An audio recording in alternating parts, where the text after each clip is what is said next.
G'day and welcome to Talking Aussie Farming. I'm your host, Jono Weinstock, where we talk all things Australian agriculture. I'm very excited for today's guest. I have Ed Delves here from JLL. Ed's a very experienced horticultural valuer who travels around the country. He's seen more farms than anyone I know. Welcome, Ed, to the show. Great, Jono. Great to be here. Excellent. Very lucky. Last time I saw you, I think I bumped into you at 6 a.m. at some regional airport somewhere. So it's Indeed, I think that's a very common occurrence with my clients is we bump into each other somewhere random at an airport somewhere in Australia. Very good. I'm really excited to have you and very fascinated about your journey. Would you like to share a bit about your farming, your family farming background initially before you got into valuations? Yeah, look, I it's a fairly standard story of a family farming operation. So I grew up in Griffith in the Riverina. Both my grandparents or grandfathers are both involved in agriculture and sort of farmers before that as well. My dad was a farmer and had a great childhood growing up on the farm. But both my parents always encouraged myself and my two other brothers to pursue ventures outside of farming, so we went off to school and went off to university, and I suppose there was a turning point after school. I didn't do agriculture at school. I had no intention of really going into agriculture, but I went on a gap year to Canada, and these two brothers had built up this phenomenal business with their father. And the scale was impressive. So during harvest, they would have somewhere between 15 and 20 combine harvesters going for 18 hours a day. Yeah, right. That's huge. Huge. The scale was very impressive, and that got me really excited about agriculture. Right. So I as opposed to travelling through Canada and precisely. Right. Okay. And so there was a moment there where I was going to go off and do commerce and do something else, probably a bit more boring. And then I got excited about agriculture and changed my degree to go to Sydney Uni and do agribusiness. And I guess the rest is history after that. Well, it sounds like the perfect fit. Now you've kind of carved out a real niche and specialty in becoming an agricultural expert in horticulture. Tell me a bit about your current role and what you get up to and some of the regions you've been to, which I find incredibly fascinating. Yeah, look, so we, as you said, are a specialist in horticulture. So anything that's to do with fruit, nuts, vegetables. So if I just think about the last 6 months, we've done citrus, almonds, wine grapes, cherries, medicinal cannabis. Then I go sort of 12 months beyond that. There's mushrooms. There's a broad range of different produce that we've seen, mangoes, and so very lucky to be able to travel to all parts of Australia, and recently had a trip to New Zealand as well to look at produce and look at those farms. Well, that's quite fascinating. Do you ever get when you're at Coles or Woolies through the fruit and veg section, do you ever kind of peek over to the person next to you and think, hey, I know where this has come from, and you know your fruit and veg and your pricing, and maybe you should say just hold out a couple of weeks, the price might go up or down, so now's a good time to buy. Have you ever felt the need to do that? And if I'm going shopping, I've got to quarantine half a day because I get to the fruit and veg section, I go around and I inspect every single label on every box to try and determine where it came from. Yeah, if I've been on that farm in the last few months. It is quite fascinating. I find I'm doing the same thing these days. Looking at the stickers on produce, it means you know what you're doing. Indeed, and probably unbearable for whoever you've taken shopping with you. But that is true. And I'm guessing you're probably a bit of a wine connoisseur, having grown up in Griffith and valued and been to, I'm sure, every winery region in Australia and probably New Zealand. Well, indeed, yeah. Look, very lucky to be able to go to a lot of cellar doors, see a lot of vineyards. Look, the wine space, particularly the warm climate wine space, is going through a bit of pain at the moment. So there are a lot of, I've just spent a week out in the Riverland last week, and there's a lot of vineyards that have had the water turned off. There is some pain out there for those growers who are trying to assess what the future looks like for warm climate grapes. So we're seeing some of those values roll back. People looking at alternate uses, whether they rip out the vines and put in almonds, olives, some other crop that has a more optimistic future.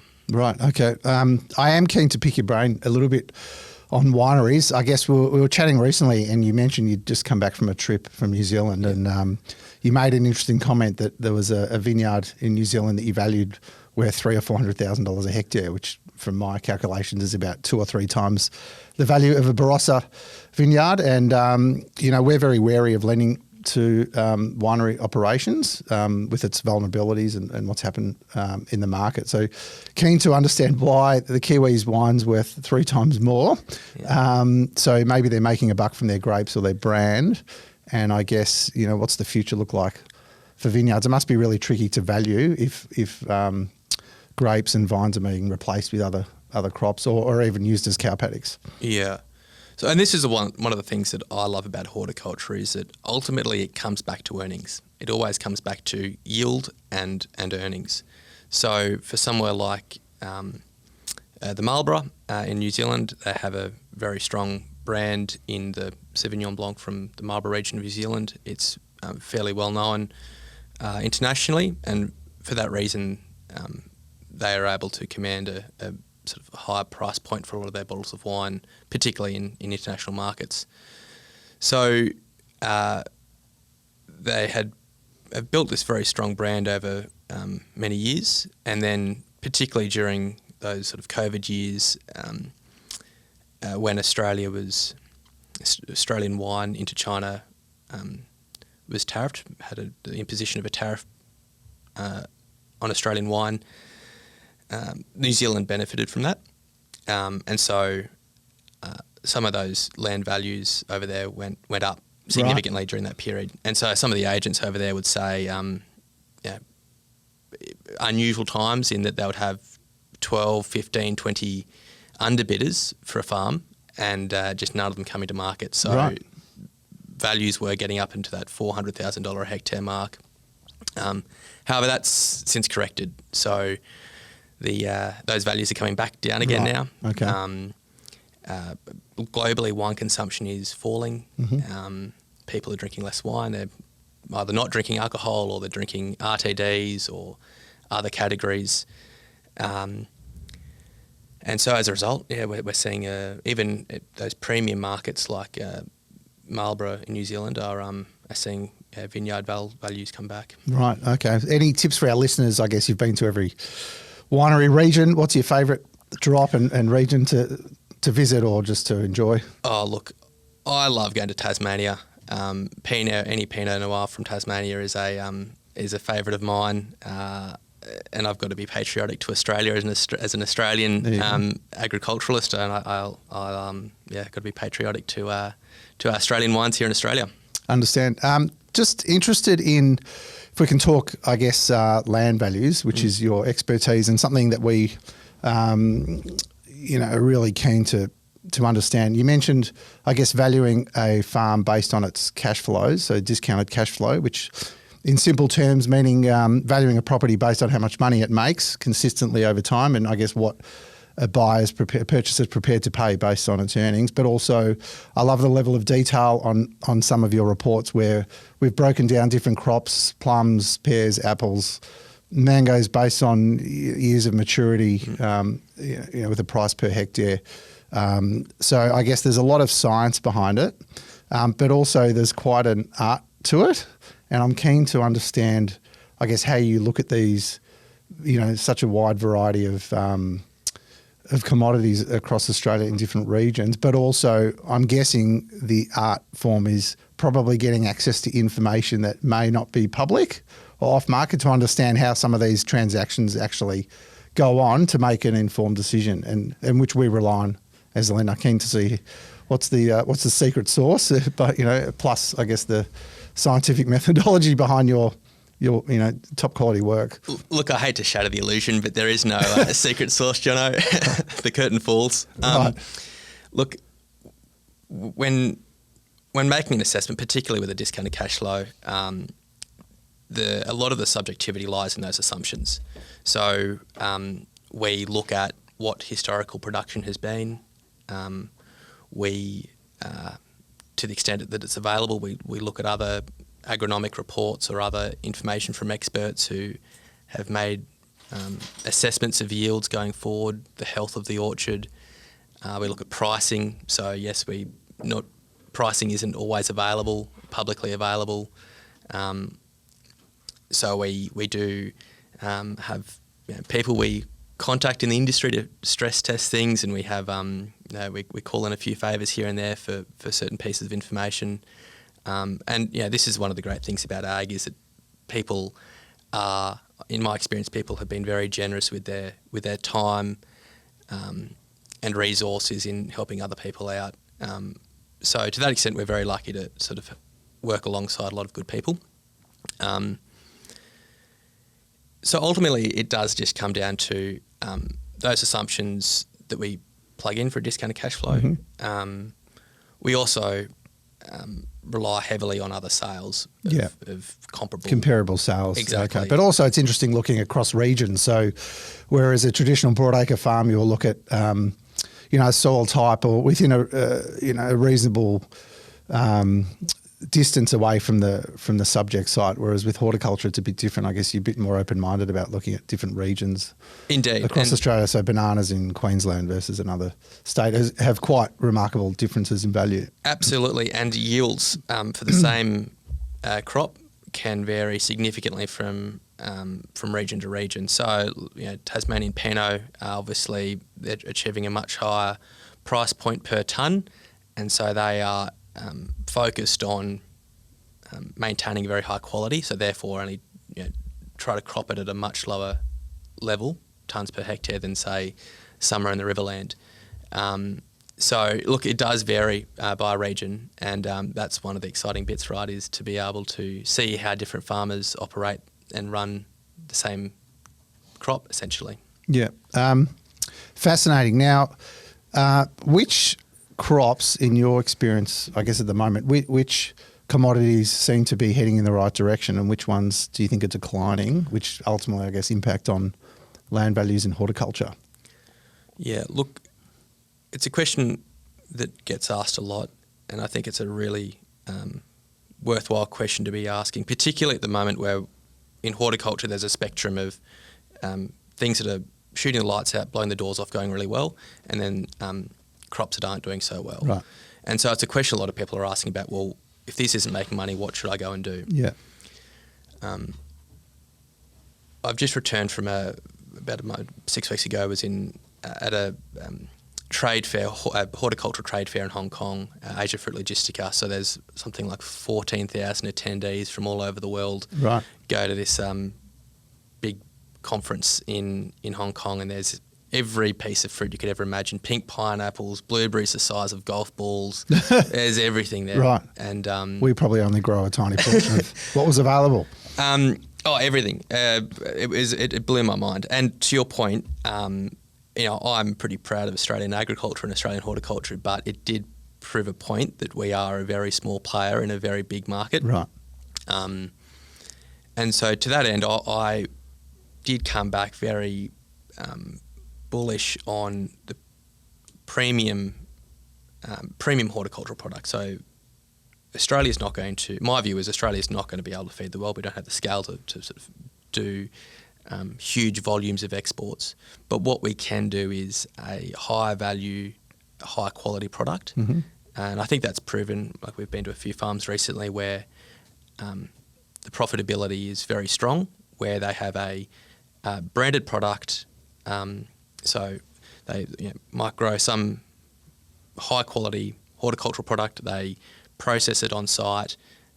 They have a branded product that they then have contracts and a supply chain to fill, mm-hmm. and they basically will put it in the belly of a plane and ship it over to Asia and deliver a very high quality, high margin product. Premium branded. Precisely. And capture a premium and export prices. So there's, from what I understand though, Australian agriculture's just achieving its best year in production, close to 100 billion, which was the target for 2030, which I think is coming off this year. I did read that horticulture's increased to close to 20 billion from the numbers I've read, which represents a fifth of the market. So it's not insignificant. But obviously, on a world stage, it's not much. But I guess that's a good sign in itself. I guess with total production, I guess how big could it be?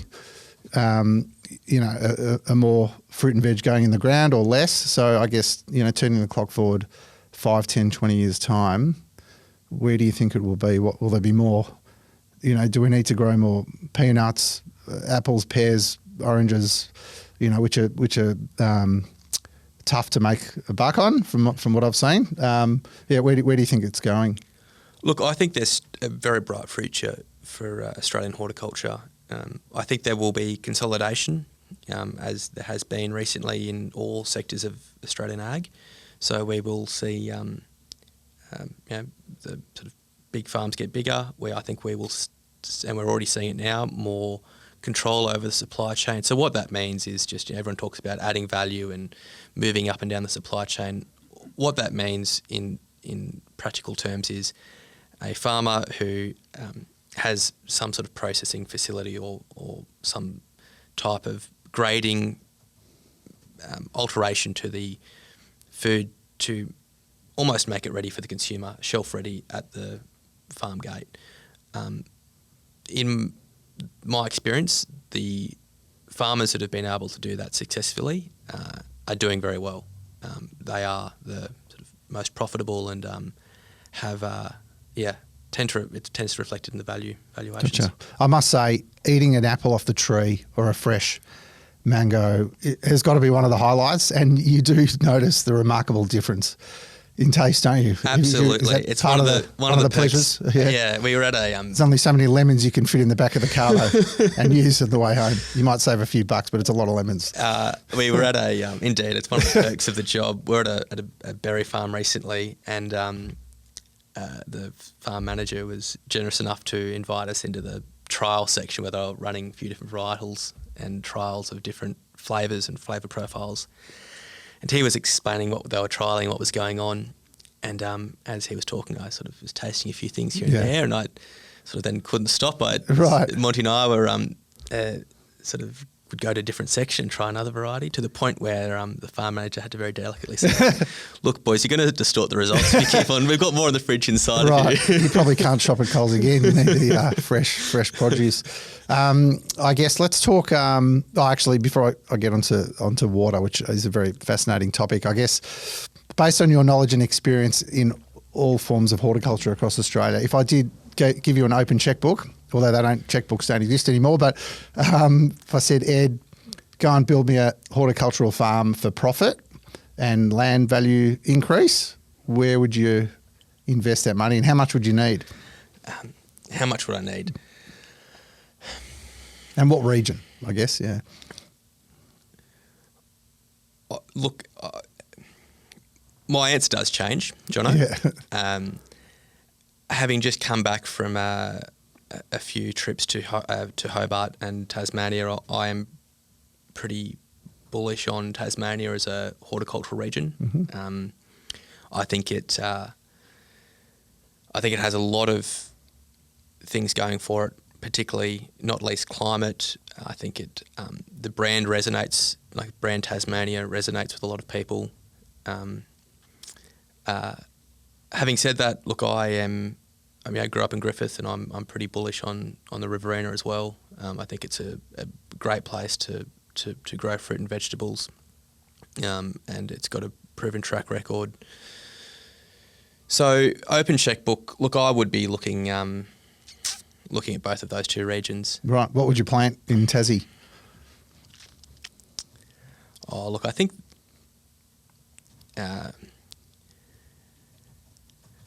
So the premise of the question, there's a question that Monty and I, in these long car trips we do together, we often have plenty of time to chew the fat. Exactly. Particularly, I must say, on these drives where I've got to say Northern Territory, the limit's 130. And we did catch up for dinner in Darwin one night after a long day on the road. I think I was driving like a grandma at 120, and he managed to still beat me by 2 hours back to the restaurant. So I can imagine the conversations. Just to try and stay safe and enjoy each other's company, you probably cover a lot of ground. We do cover a lot of ground. And look, and to that end, I'm very lucky to work with people that share a passion for the industry, share a passion for what we do. It makes it a lot easier. Those 6 a.m. flights and long drives. It's much easier to get up at 5 o'clock in the morning for a flight when you have an intrinsic motivation and love what you do. That's true. So what was Monty's crop of choice?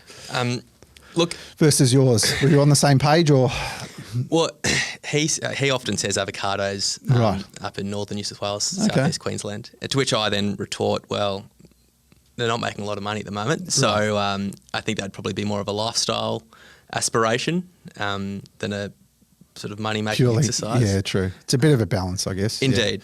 Yeah. And that's one observation as well, that there's a lot of farmers who, I think those that look at the 1% and focus on the 1% of eking out every bit of yield from their crops, they're the ones that are very successful. And it also is reflected in a bit of passion as well. So those that know their numbers, know how to get that, those few mils of size or colour or whatever it is in terms of quality, they love what they do and they make money doing it. That's true. I've got to say, like even visiting some of these remote regions, like in outback Western Australia, where Victorian families have moved up there and have just found it tough, the heat, the access to labour, and it can wear you down over time. So you can see it impact, their health physically, emotionally, and on the profit and loss as well. So I guess it's a fine line, isn't it, between moving somewhere where you think there's commercial opportunity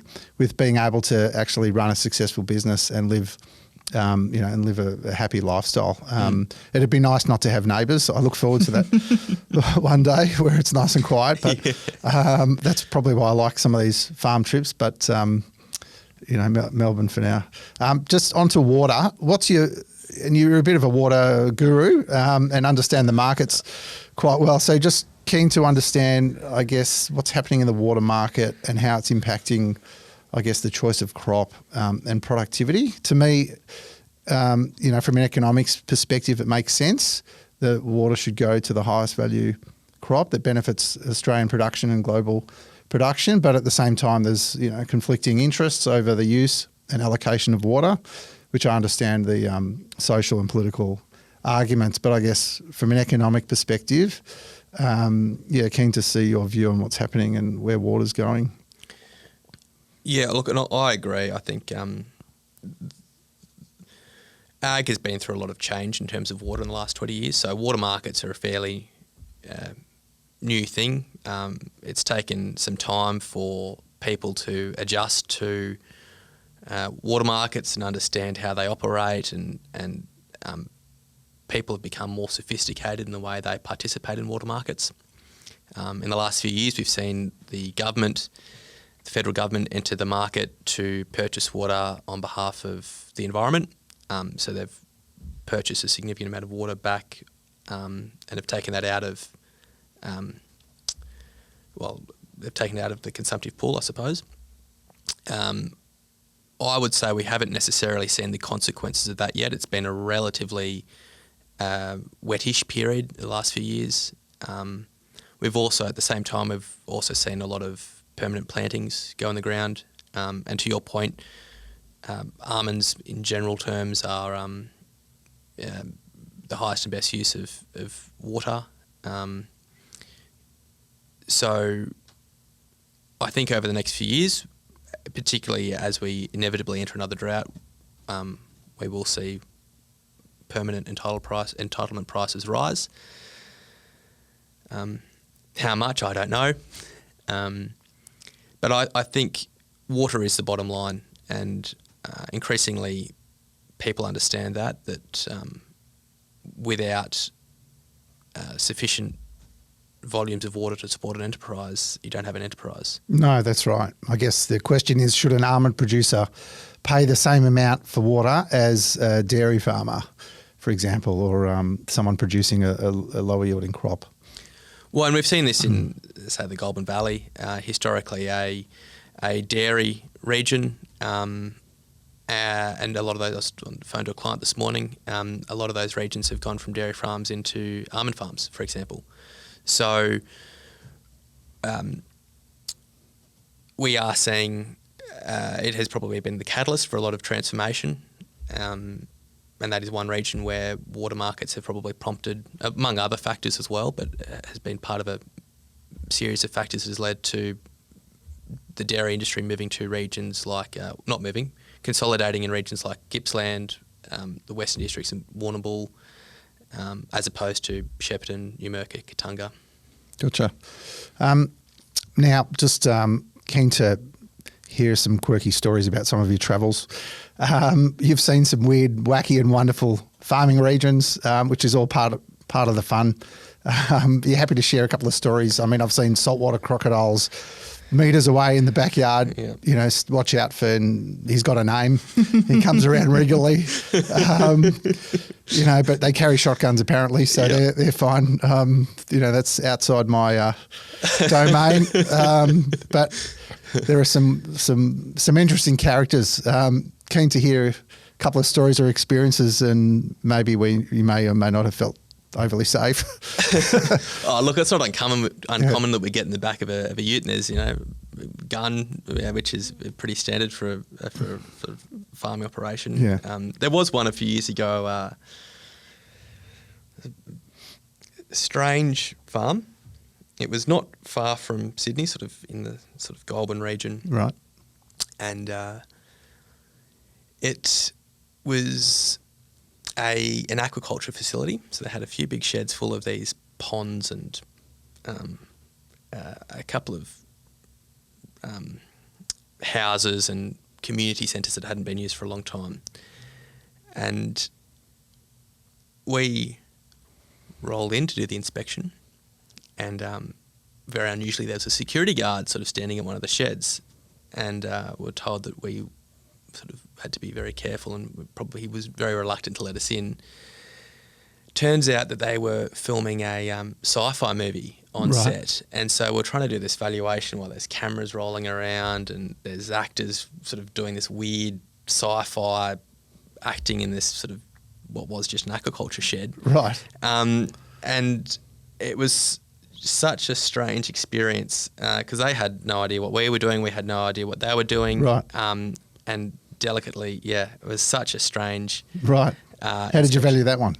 It would have been tricky. So it's quite a quirky walking onto the set of a sci-fi movie in the outback. No, fascinating. And you mentioned one about emus. Not sure if you're happy to share that story, but sounded a bit left of centre. Yeah, another sort of strange one. We're over in... I was there with a colleague. We're doing a forestry portfolio, so for the non-ag valuer listeners... valuing a forestry portfolio. So that means sitting in a car for a week looking at 300 something properties that all look the same, all just forestry blocks. Another tree. Right, okay. Yeah, you do it for a week straight. Right. 12 hours a day.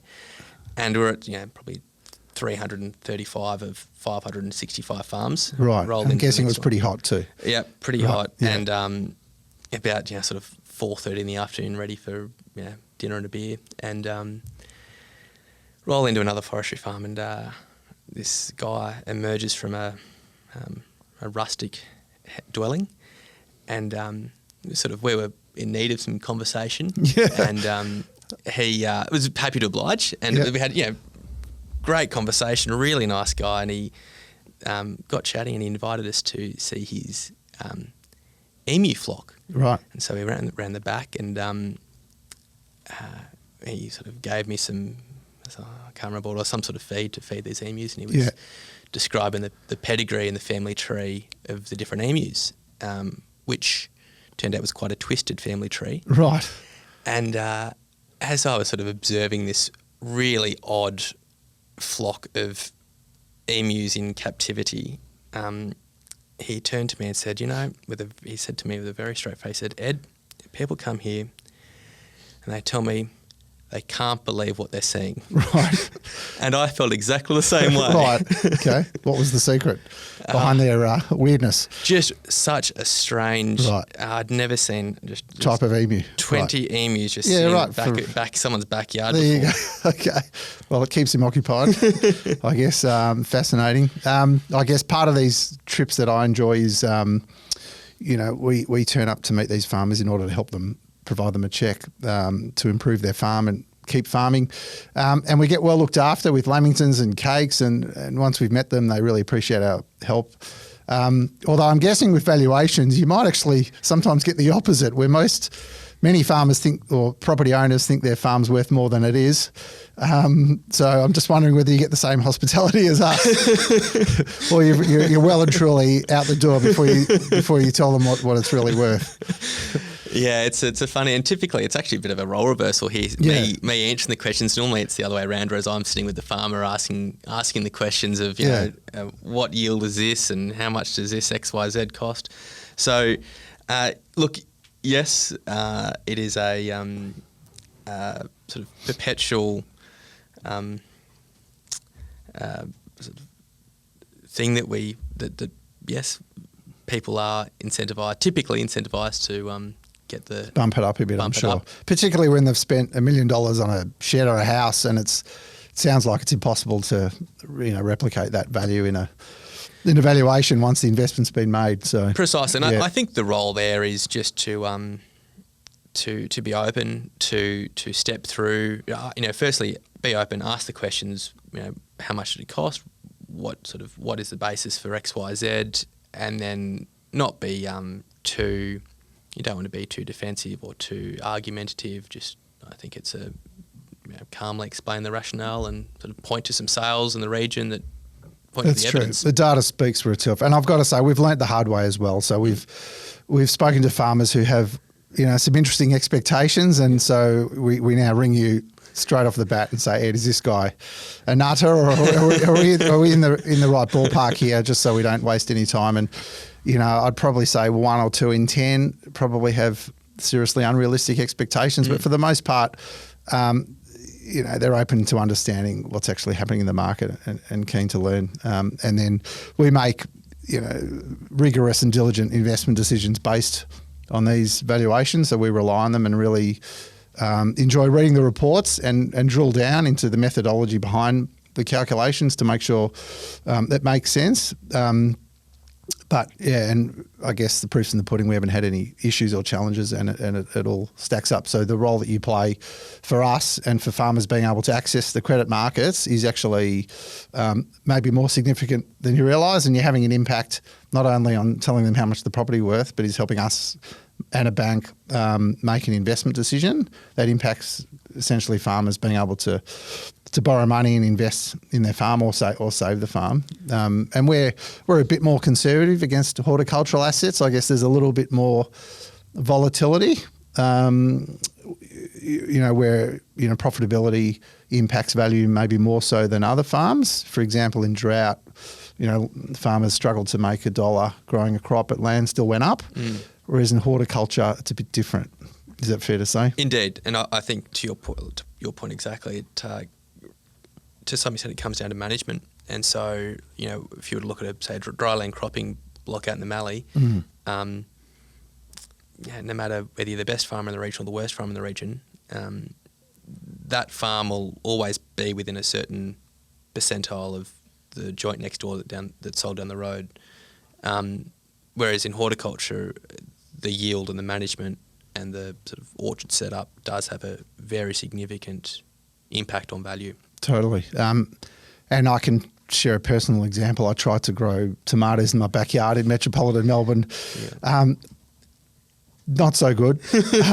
Seasonal conditions probably not favourable, and I'm better off buying a punnet at Coles and paying top dollar because the time and effort was not worth my while. I've tried a couple of other backyard ventures, and it is hard, and it does actually give you a very small taste and flavour of what's required. So I can imagine, and I've met some blueberry farmers who run immaculate, incredible, and they're obsessed about quality and production, and you can see what goes into it, and you can see the outcomes, and it's really great to see. And then you see some challenging tide-worn operators. So it's a totally different operation, and it very much comes down to operational risk, which drives value or can create value or destroy value. So, additional plantings in horticulture can increase land, although it's a significant time and cost. To plant an almond tree and a vine's going to take a bit longer and requires a lot of patience.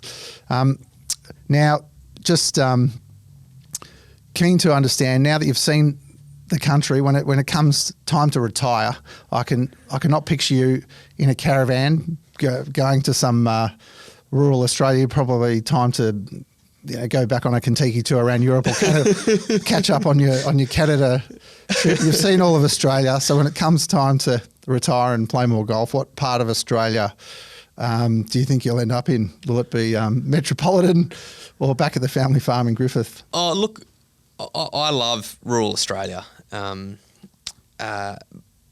So, look, there are a lot of great places in rural Australia to be. As I said, big fan of Tasmania, big fan of the Yarra Valley, the King Valley, that area around Mansfield. Obviously, Griffith is a great place, great community in Griffith. So there's lots of places I'd like to spend my retirement. But I also, believe it or not, John, I love looking at farms in other parts of the world as well. Oh, right. So whenever I go on holiday, I can't help myself but sort of stop by a vineyard if there is one, or I spent a few months in California a few years ago looking at almonds and citrus and water infrastructure. Right, well that just, I guess, shows your passion. And I guess tasting some of these interesting flavours and fruits and vegetables that you've probably never heard or seen of before must be interesting too, as part of the journey. Exactly right. So look, to spend retirement, a good retirement would be probably looking at more farms. Right. Okay. Ed, thanks for coming on the show. It's been great to have you. And we'll look forward to doing lots more work with yourself and Joel L. Great. Thanks, Jono. It's a pleasure.